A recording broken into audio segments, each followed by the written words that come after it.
Kita ulang kembali sejumlah berita pilihan dari Bali.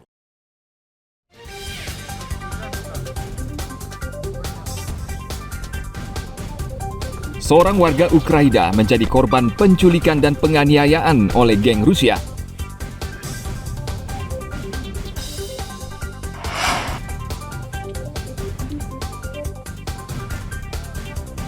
Nelayan menemukan pagar laut di kawasan ekonomi khusus Serangan.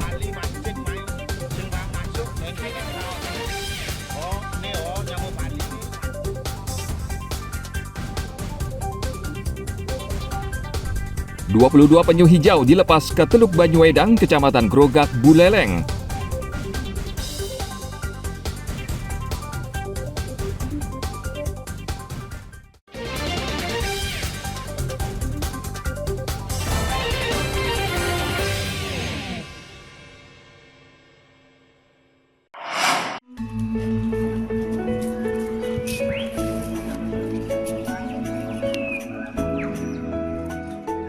Saat puncak libur Imlek pada akhir pekan lalu, objek wisata Ulun Danu Beratan di Tabanan padat dengan ribuan wisatawan domestik maupun mancanegara. Menurut pengelola wisata ini, jumlah pengunjung mencapai sekitar 4.000 orang, meningkat dibanding tahun lalu sekitar 3.000 orang per hari. Sebagian besar yang berkunjung adalah wisatawan mancanegara. Objek wisata Ulun Danu Beratan populer di kalangan wisatawan asing.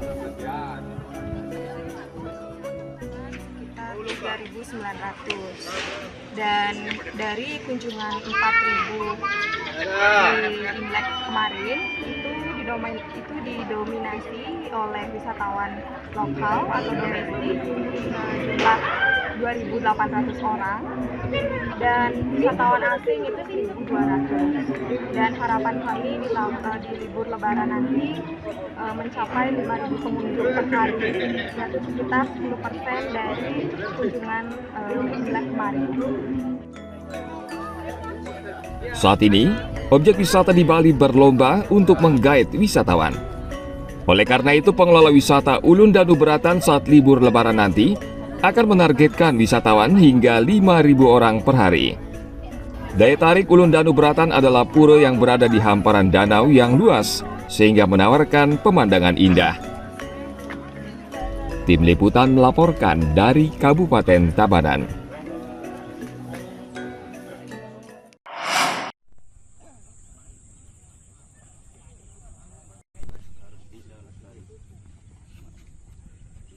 Balai Konservasi Sumber Daya Alam atau BKSDA Bali dan Polres Buleleng melepas liarkan 22 ekor penyu hijau ke habitatnya di Teluk Banyuwedang, Kecamatan Grogak, Buleleng pada akhir pekan lalu. Sebelumnya puluhan ekor penyu ditemukan warga di Desa Pemutaran, Kecamatan Grogak dengan kondisi terikat tali. Satwa dilindungi ini diduga akan diselundupkan ke wilayah Bali. Penyu hijau ini kemudian dititipkan di Yayasan Jaringan Satwa Indonesia. Setelah sehat, kemudian dilepas liarkan ke alam bebas agar bisa berkembang biak dan populasinya tidak punah. Hari ini kita merilis penyu, kami harapkan ini membangun kesadaran bersama dan akhirnya masyarakat sadar bahwa ada yang harus dilindungi, salah satunya penyu. Sudah siap bertelur, jadi sebetulnya ini adalah... Jadi ketika SOP penangkapan atau penyitaan terhadap satwa liar yang dia masih wild, masih liar, sebetulnya pada kesempatan pertama ketika dia siap itu harusnya segera dirilis. Puluhan ekor penyu tersebut merupakan spesies penyu hijau atau dalam bahasa Latin disebut Chelonia midas dan seluruhnya berjenis kelamin betina. Ironisnya penyu yang akan diselundupkan sudah siap untuk bertelur.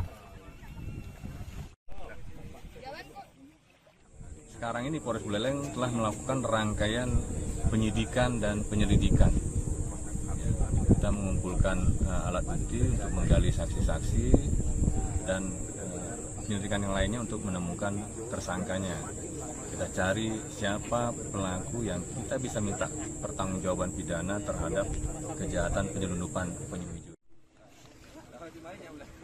Untuk menjaga keberlangsungan spesies penyu di Bali, BKSDA juga akan melepas 5.000 ekor tukik atau anak penyu pada April 2025 mendatang.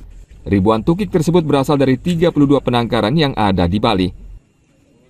Tim Liputan melaporkan dari Kabupaten Buleleng.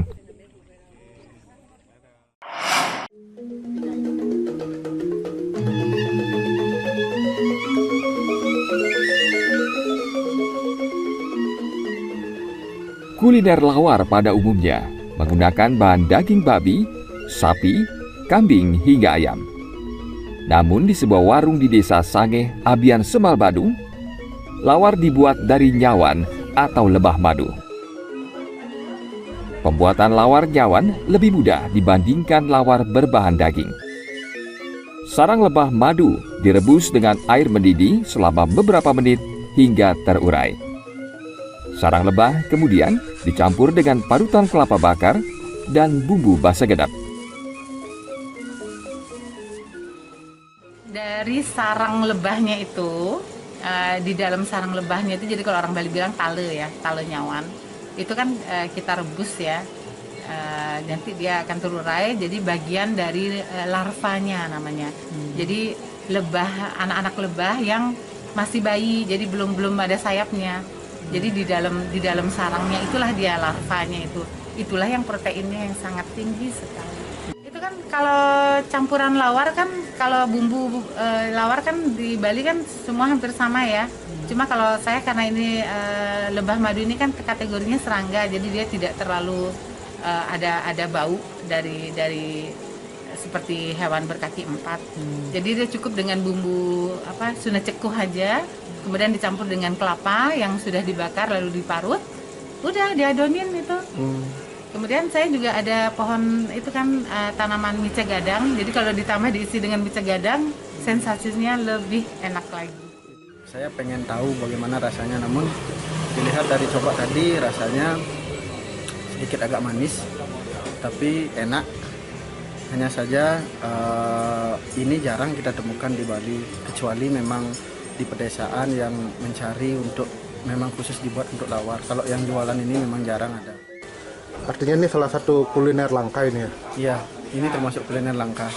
Karena madu atau lebah madu ini kan banyak khasiatnya, sehingga mungkin ke depan ini bagus sekali. Ini juga merupakan kuliner atau makanan lama di Bali.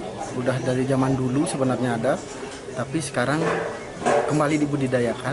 Bahkan karena pasokan ini atau bahan baku utamanya ini kan jarang kita temukan atau sedikit yang kita temukan. Harga seporsi lawar nyawan lengkap dengan nasi, sate dan sup Rp40.000. Setiap hari, warung ini menghabiskan 5 kg sarang lebah madu. Bahan baku sarang lebah madu didatangkan dari daerah Karangasem. Tim Liputan melaporkan dari Badung. Informasi tadi mengakhiri jumpa kita pagi ini. Atas nama rekan yang bertugas, saya Dana Paramita mengucapkan terima kasih atas kebersamaan Anda.